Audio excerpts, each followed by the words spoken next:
Hello guys, welcome to my channel Jura Tempest Federation. This video contains spoilers from the Tensura light novel. This video is continuation video after New Companions. So if you have not watched, please watch it, the link is in the description below. But before we proceed, please like, subscribe to my channel, and hit the notification bell for further updates.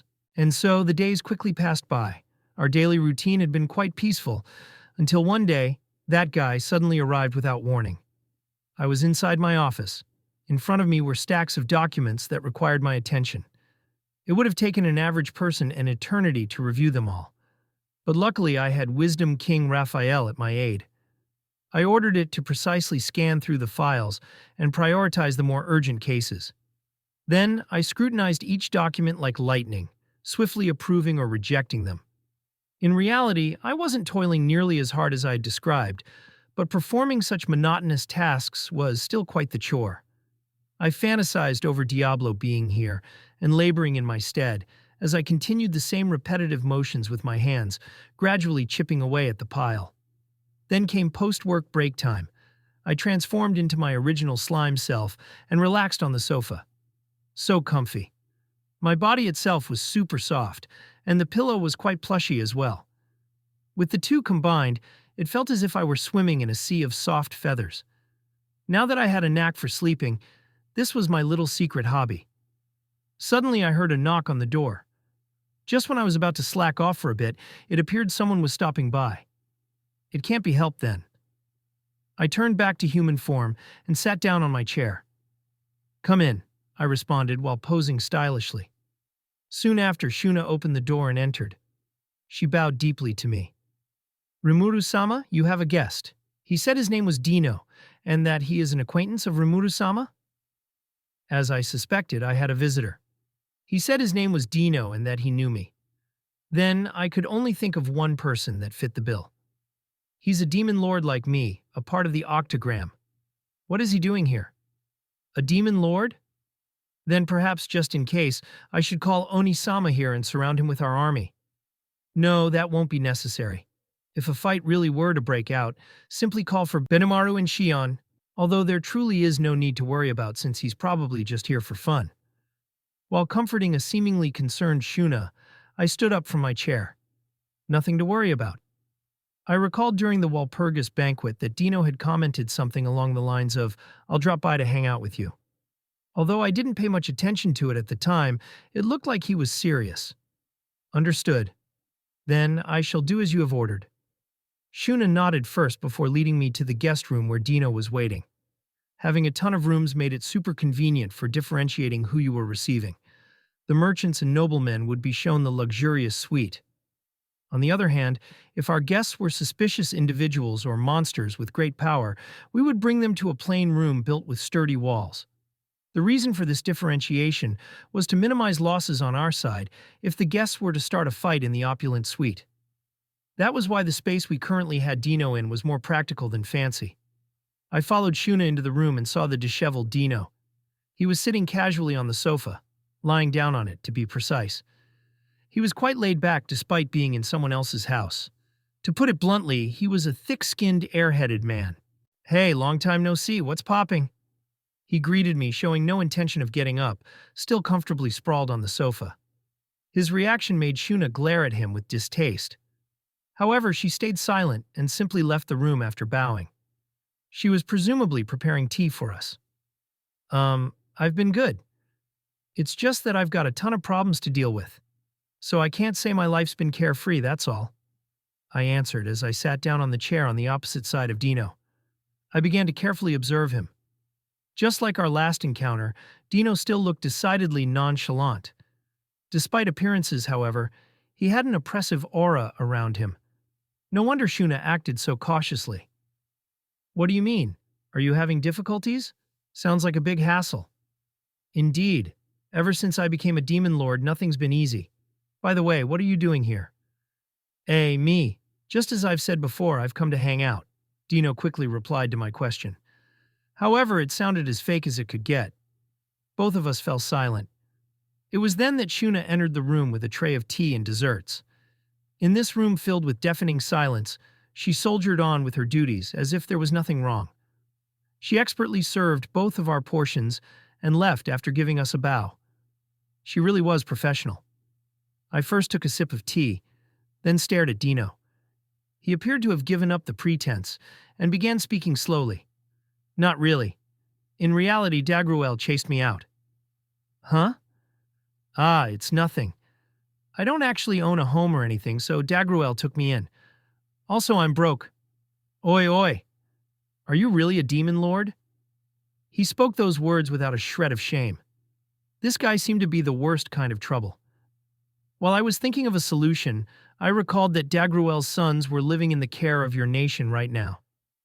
That's why I've come here to be in your care as well. I must not show any weakness or compassion. Nope, nuh-uh. I rejected Dino immediately. Eh? Eh, what? The room fell silent again. Dino was clearly shocked that I had rejected him, although I should be the one surprised by how naive his idea was. Even if you knew me, I had no obligation to take care of a suspicious individual like him. Moreover, I instinctively knew this guy was definitely the type to say, also, I don't want to work at all. Hold on a second. What is this? Do you want me to starve to death in the street? No, but you can get a job. Please don't be so difficult. My philosophy is to never work. I've never made a single coin with my own hands for hundreds of years, nor have I spent a single coin earned by myself either. No wonder. If you don't work, you obviously would be broke. And consequently, how could you feed yourself with your non-existent funds? Wow, how impressive. Please leave after you finish eating that. You have to chase this type of person out as soon as possible. Completely ignoring Dino, I reached out for the dessert in front of me. Tea and cream puffs. How delicious. Will I ever get sick of eating this? Dino seemed unusually frustrated, but still followed in my footsteps and reached out for some of the cream puffs. His expression changed the moment he took a bite. Right, I am going to be this nation's citizen, so let me work for you. He suddenly started spewing out some nonsensical crap. Huh? Hey man, what are you talking about? No, I'm serious. If I can eat something this delicious every day, I won't regret it at all. Rimuru, no. I shall address you as Rimuru-sama. Please command me as you wish. No, I should be honest with you. I really don't want to hire you. Are you kidding me? Even though we've met before, it was only for that one time. So what are you really here for? After finishing my pastry, I sampled my tea and gravely questioned him. Dino's eyes darted around. He was a lot like Ramirez in that regard, except this guy, unlike Ramirez, was not cute at all.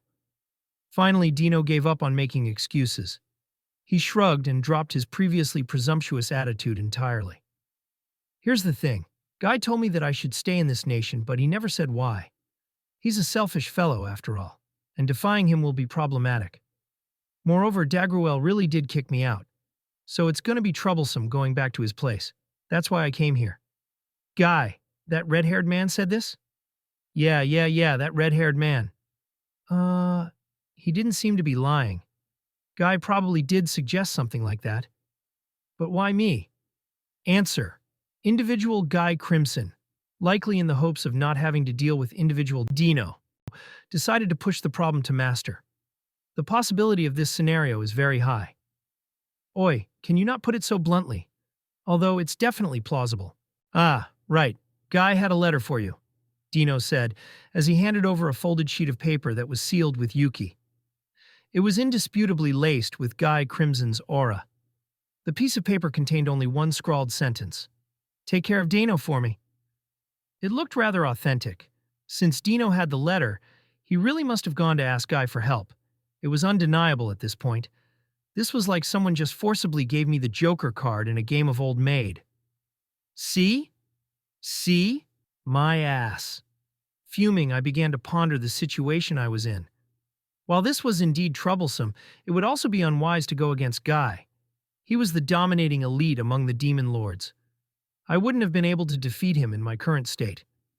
Instead of antagonizing him, it would save me a lot of headaches if I just took care of Dino now.